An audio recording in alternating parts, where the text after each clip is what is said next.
LPA06B, ganap na ang isang bagyo. Isang bagong bagyong papasok sa ating Philippine Area of Responsibility o PAR na tatawaging Bagyong Francisco. Posible pang lalong mas lumakas pa into a typhoon category habang papalapit sa bansa. Habagat muling lalakas sa mga susunod na araw. Magandang araw Pilipinas, ito ang Pilipinas Weather ngayon.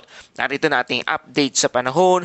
Kung bago ka lang sa ating channel, please like, share, and subscribe para lagi kang updated sa panahon. Salamat sa iyong suporta. Mga kababayan, ngayong araw ng Biyernes, June 19, 2026 na po tayo. Narito na ating update sa panahon. Isang tropical depression ang nabuo sa Silangang Visayas matapos nang mag-develop ang isang low pressure area na matagal nang binabantayan ng mga weather agencies. Sa pinakahuling datos ng Pag-asa, ang sentro nito ay nasa layong 2,085 kilometers sa silangan ng Eastern Visayas at nasa labas pa rin ito ng ating Philippine Area of Responsibility o PAR. Taglay nito ang lakas na hangin na umaabot na sa 55 kilometers kada oras malapit sa gitna at may pagbugso na umaabot sa 70 kilometers kada oras habang kumikilos pakaluran sa bilis na 15 kilometers kada oras.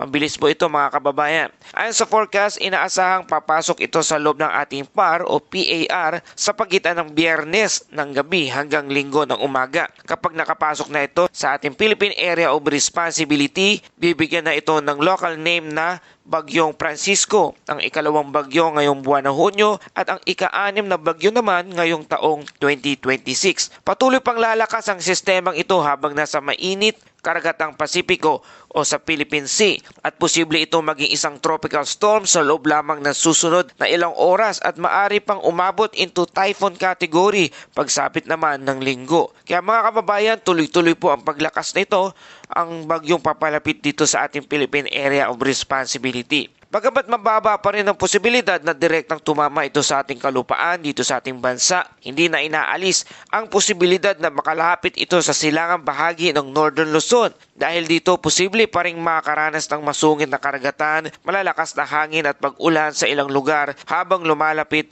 sa ating rehiyon. Isa pang mahalagang dapat bantayan mga kababayan ay ang posibleng muling paglakas ng hangin habagat o southwest monsoon simula ngayong weekend. Kapag nangyari ito, maaring muling makaranas ng mga pag-ulan sa kanlurang bahagi ng Luzon kabilang ang Metro Manila, Central Luzon, Calabarzon, Mimaropa at iba pang lugar sa kanlurang bahagi ng ating bansa. Sa ngayon, wala pang direktang epekto ang bagyo sa ating bansa sa mga susunod na 3 araw.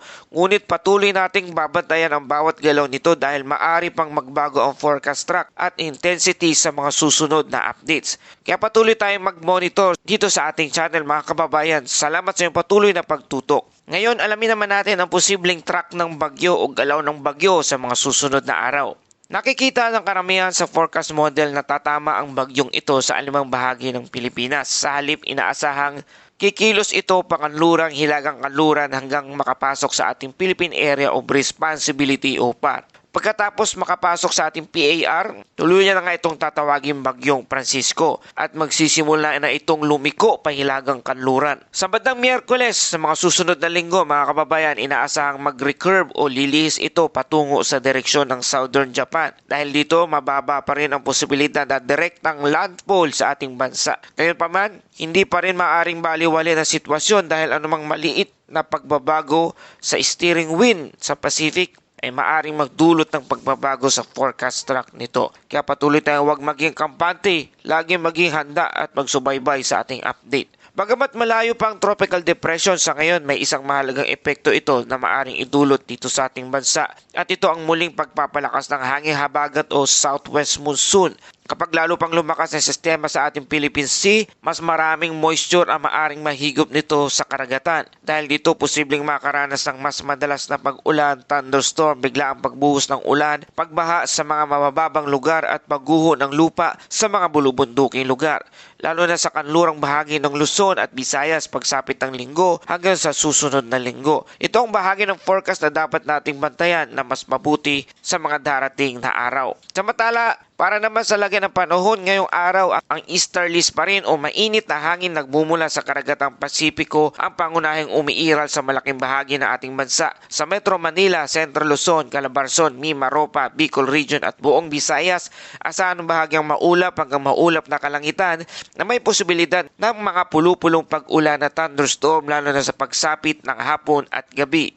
Sa natitirang bahagi ng bansa, nananatili ring mainit at malinsangan ang umaga, ngunit may posibilidad na localized thunderstorm sa bandang hapon at gabi. Dahil dito, pinapayuhan pa rin ang ating mga kababayan na magdala lagi ng payong, kapote, lalo na kung may lakad kayo sa labas. Naitalang temperatura mula sa Metro Manila, ang pinakamababang temperatura ay 25 degrees Celsius habang umabot naman sa 34.2 degrees Celsius ang pinakamataas na temperatura kahapon. Dahil mas mataas ang humidity o mainit na panahon, posible pa rin maramdaman ang mas mataas na heat index sa ilang lugar, lalo na sa tanghali hanggang sa hapon. Para naman sa lagay ng dagat at hangin sa Luzon, Visayas at Mindanao, mananatiling bahagya hanggang katamtaman ang pag-alon ng karagatan na nasa pagitan ng 0.6 hanggang 1.2 metro ang taas. Sa ngayon ay ligtas pa rin ang karamihan ng malilit na sasakyang pandagat, ngunit ipinapayo pa rin ang patuloy na pagmonitor sa mga opisyal na babala bago pumalaot sa inyong lugar. Mga paalala mga kababayan, dapat abangan sa loob ng 24 oras.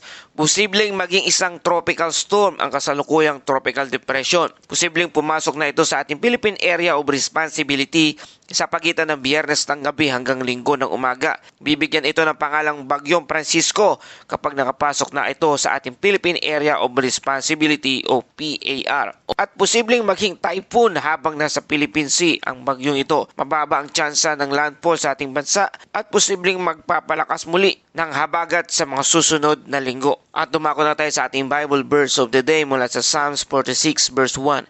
God is our refuge and strength, a very present help in trouble. Mga kababayan, ang Diyos ay ating kanlungan at kalakasan, handang saklolo sa oras ng kaguluhan. Sa panahon ng bagyo, lindol at pagbaha at iba't ibang pagsubok, mahalagang manatiling handa, ngunit higit sa lahat ay manatiling nagtitiwala sa ating Panginoon. Habang ginagawa natin ang lahat ng paghahanda para sa kaligtasan ng ating pamilya, huwag din natin kalimutang manalangin at humingi ng karunungan sa ating Diyos sa bawat araw. Kaya patuloy tayong magtiwala, manampalataya sa kanyang kakayanan at kapangyarihan na magagawa sa ating buhay sa bawat araw. At yan po ating update sa panahon sa araw nito mga kababayan. Salamat sa iyong patuloy na pagtutok at pagtangkilik dito sa ating channel. Kung nagustuhan niyo ang balitang ito, please like, share, and subscribe para lagi kayong updated sa panahon. Salamat sa iyong suporta. Ito ang Pilipinas Weather ngayon na lagi nagpapaalala, mag-ihanda, magligtas, mag-alerto, ingat tayong lahat.